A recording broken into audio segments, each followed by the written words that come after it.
What is a man? A miserable little pile of secrets! But enough talk! How about you?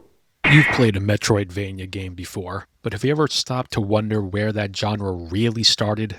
Symphony of the Night is the second half of that name that gave it its soul and its blueprint moving forward, with the other game being Super Metroid on the Super Nintendo.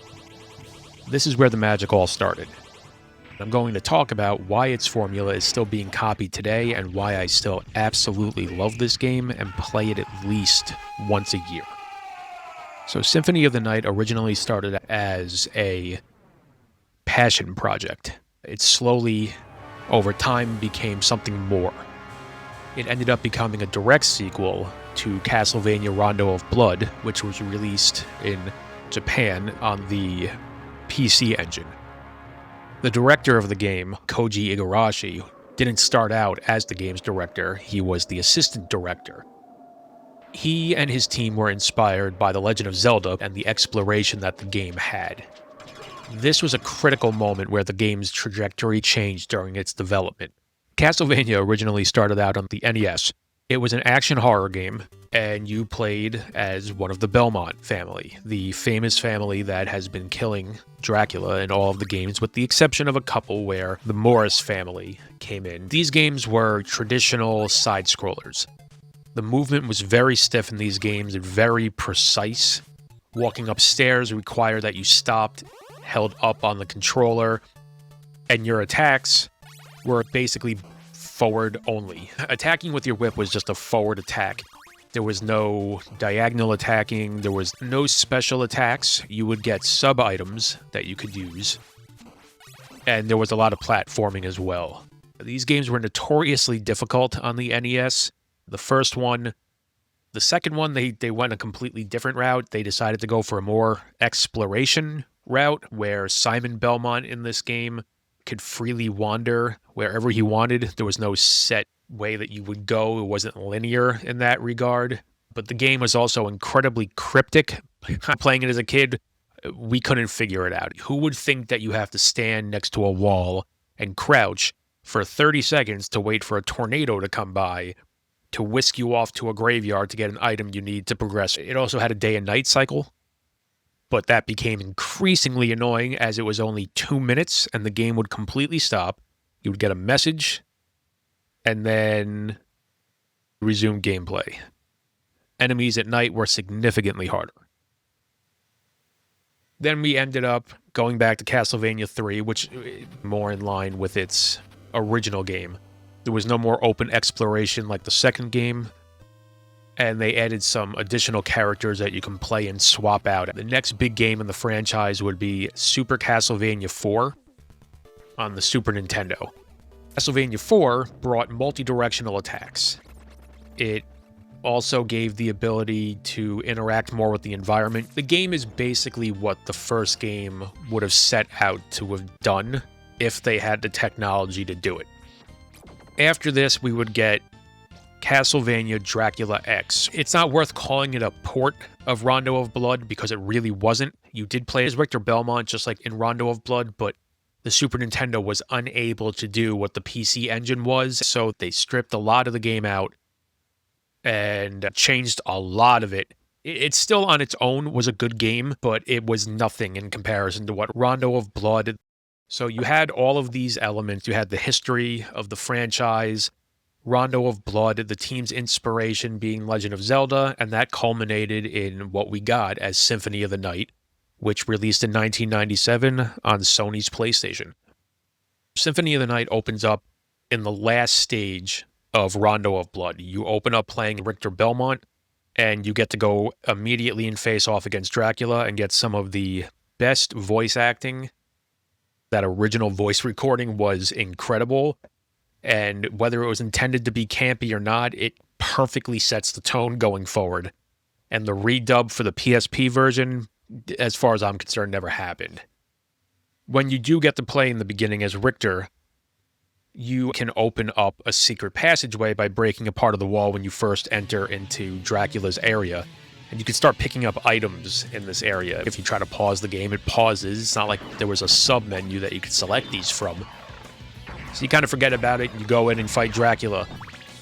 The fight is made incredibly easy. It's intended for the player to win. In fact, you can't lose. If you manage to die, Maria Renard comes out and gives you powers and makes you invincible to defeat Dracula. After you defeat him, the game fades out and you get a backstory that Richter defeated him, but after 4 years, he disappears and Castlevania returns, even though it's supposed to only happen once every 100 years. Then it cuts to this iconic opening scene of a fast-moving side-scrolling forest, and then enters our hero, Alucard. Alucard being the son of Dracula and his human wife. Alucard is also Dracula spelled backwards, but at this point, most everybody knows that one. And you are completely overpowered. Alucard moves nothing like the Belmonts. He jumps and he has a flow to him. He can attack in the air. He's graceful when he turns. He can backstep and backdash. And he's insanely powerful. When you walk into that first area, you kill everything with one hit. Until you come across, a few rooms in, death.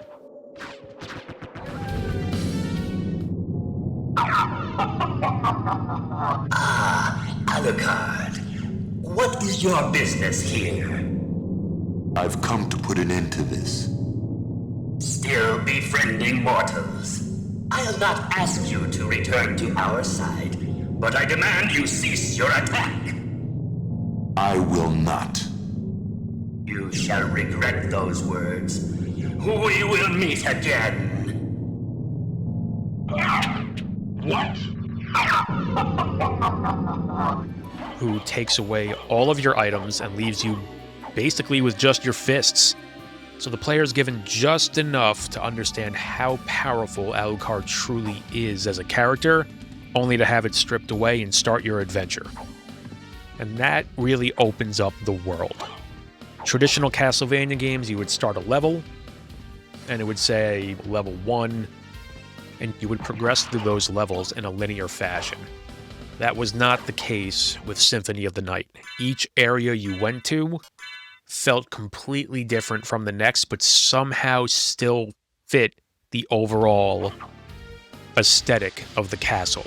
Whether it was the Colosseum, the laboratory in the beginning, the Royal Chapel, the inverted castle itself, all of these areas felt alive, like the castle itself was somehow a living being. And in some ways it was. Alucard explains through a couple of cutscenes that the castle is chaos itself. It's a living thing. It's never the same layout twice. The artists and the developers really hit that home, because not only does every area look and feel different with unique villains and enemies, but they feel connected all the same. Each area has its own musical score, and they are absolutely brilliant. These unique pieces fit the atmosphere of the area, including the often controversial jazz.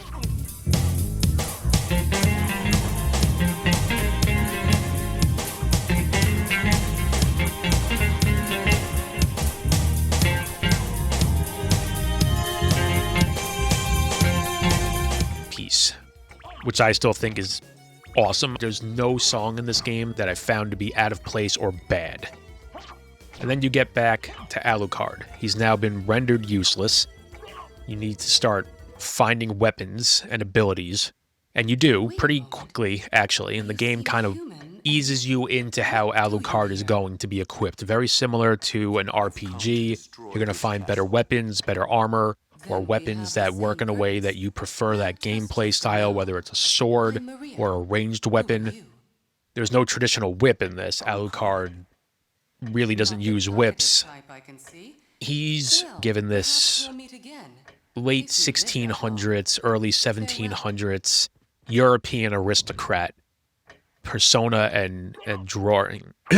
He's given this European aristocrat look to his entire character. He's not rugged and muscular like the Belmonts, wearing tattered clothing. He's prim and proper and moves as if he's dancing. but that is also his strength. He's not a brute force character. He's more deft, but he has all the powers of a vampire. His natural strength does far exceed that of a human, regardless of his physical look. And the game doesn't take for granted that Alucard is the son of Dracula and has the powers of darkness and light in him. As you progress through the game and gain more power, the game doesn't power creep beyond the new powers you're receiving, therefore making you feel like, why did I even level up, or why did I even get better gear if you were just going to make the game harder? The game, while areas are obvious that you're supposed to be in them at a certain point in the game, despite it being open world, once you get to a certain power point in this game, it just goes far beyond the enemies, and you get to feel the true power that Alucard has, especially once you have all the transformations, you've gotten a good weapon and armor, you start taking very little damage and dishing out loads of it. It feels great to have that kind of power in a Castlevania game where traditionally you would have to mind your step, be careful of how many lives you had left, be careful of how much health you had left. These were things that diminished as the game went on in Symphony of the Night. It's something you worry about in the beginning, but once you get to a certain point, that power creep, you just go past every enemy, especially by the time you get to the inverted castle. If you do the quest right, you're basically unstoppable. And it doesn't feel cheap to have that power either. It makes sense because you start out very underpowered. And when you finish completely overpowered, it makes sense that Alucard as a character has these powers and this strength over the enemies in Dracula's castle. And I keep bringing up the inverted castle. For those who haven't played this game before, there is effectively two endings. The first ending is, it would appear that Richter Belmont, the hero of the opening of the game in Rondo of Blood, is the antagonist. He's the new lord of the castle. However, you find that the Dark Priest Shaft that was mentioned in the prologue of the game is actually controlling Richter. He's the one who resurrected Dracula. If you do the fight correctly by wearing these sunglasses given to you by Maria, you see a orb floating above Richter actually controlling him. If you kill that instead of killing Richter, it breaks the spell over him. You think everything's fine, and then you get this cutscene. Out of nowhere, Castlevania comes upside down, floating down, and then lands peak to peak with the castle you're in now. The entire castle is completely duplicated in reverse upside down. And that is a whole new area that you have to go through. You have to transport to the inverted castle. Once you make your way through there, you'll fight Dracula to get to the end of the game and get the true ending. Once you're here and complete it, the game's still not over. The game's map has a percentage on it. It goes well above 100% because there's an inverted castle. You would think it goes to 200%, but the PlayStation version goes to 212.4%. You want to get that entire thing. Like, it's just one of those things that drop hidden transport is, and then it's still not done there. On the PlayStation version, once you beat the game, if you start on a new game and you put in the name Richter, you now get to play the entire game, including the inverted castle, as Richter Belmont, with all of the powers that he had in the beginning of the game, which he kind of has to have because there's certain parts of the castle you just wouldn't be able to get to as a human. So these powers made a lot of sense, and he also can't get upgrades. So the Vampire Killer Chain Whip and the armor he's wearing is the only armor and weapon he gets throughout the game, but they're incredibly powerful. He also gets the ultimate ability of the sub-weapons, which you use in the beginning. If you had the Holy Water and then switch to the Cross, you got Hydro Rain. You got Hydro Storm, which rains holy water down on every enemy in the screen. He also has a ton of extra attacks. He has a slide kick. He has a backflip. He has a jumping uppercut, which you kind of need to use to fly later on. The game has a ton of replayability, and it's one of the reasons that I can go back and play it every year. Even though I have the game almost completely memorized, it's still fresh and fun each time I do it. You get that classic Castlevania feel with Richter to play through the entirety of Symphony of the Night. It's almost like you're getting 2 complete games in one. Ultimately, Igarashi would go on to continue this style of Castlevania games on the Game Boy Advance and the Nintendo DS. Those games, for the most part, are just about equal to Symphony of the Night. To me, the 2 big exceptions were Aria of Sorrow on the Game Boy Advance, which I would put toe-to-toe, if not a little bit better than Symphony of the Night, and then Portrait of Ruin, which you actually played as one of the Morris family. I would put that either right at or just below Symphony of the Night. Those games are available on modern consoles. I would say they're a bit overpriced. I would wait for a sale, but totally worth playing. But for some reason, Symphony of the Night still isn't on Nintendo Switch. Instead, they chose iOS and Android for the mobile port of the game.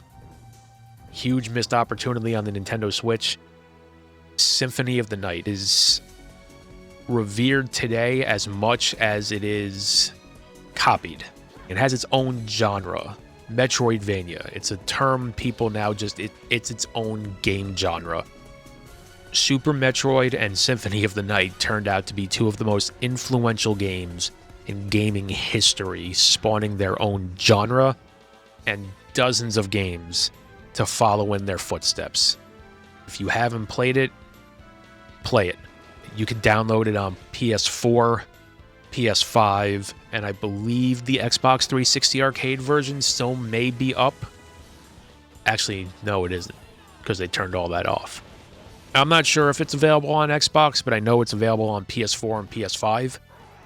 If you get the opportunity, play it. It's totally worth your time.